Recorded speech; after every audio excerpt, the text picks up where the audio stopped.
ಅದಕ್ಕೆ ನನಗೆ ಅನುಭವ ಇದ್ದಂಗೆ ನಾನು ನಿಯತ್ತು ಒಂದು ಸ್ವಲ್ಪ ಜಾಸ್ತಿ ಓಡಾಡೋದು. ನಾನೇ ದೇವರೆಲ್ಲ ಸತ್ಯರಿಸಿದ ತುಂಡಂತೂ ಅಲ್ಲ, ಆದ್ರೂ ಇದನ್ನ ಸತ್ಯ ಒಪ್ಕೊಂತಾನೆ. ನನಗೆ ದೇವರು ಇವತ್ತವರೆಗೂ ನನಗೇನು ಕೈ ಬಿಡ್ಲಿಲ್ಲಮ್ಮ. ಚೆನ್ನಾಗಿದ್ದಾನೆ. ನನ್ನ ಮಗಳಿಗೂ ಅದೇ ಸಂಸ್ಕಾರ ಇರೋದು. ತುಂಬಾ ಗೌರವಿಸ್ತೆ. ಅಲ್ಲಿ ಇವತ್ತವರೆಗೂ ಮದುವೆಯಾಗಿ 8 ವರ್ಷ ಆಯ್ತು, ಒಂದು ಕಂಪ್ಲೇಂಟ್ ಇಲ್ಲ. ಮನೆಯಲ್ಲಿ ಸಣ್ಣ ಪುಟ್ಟ ಮನಸ್ತಾಪ ಬರುತ್ತೆ, ಎಲ್ಲರ ಮನೇಲೂ ಬರುತ್ತೆ.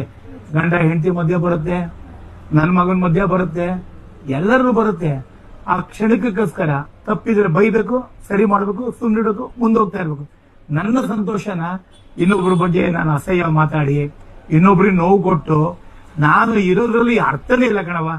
ಇದು ನನಗೆ ಬುದ್ಧಿ ಬಂದಿರೋದು ಸತ್ಯ. ಆಯ್ತಾ? ನೀವೇನ್ ಹೇಳ್ತೀರಾ ಹೇಳಿ.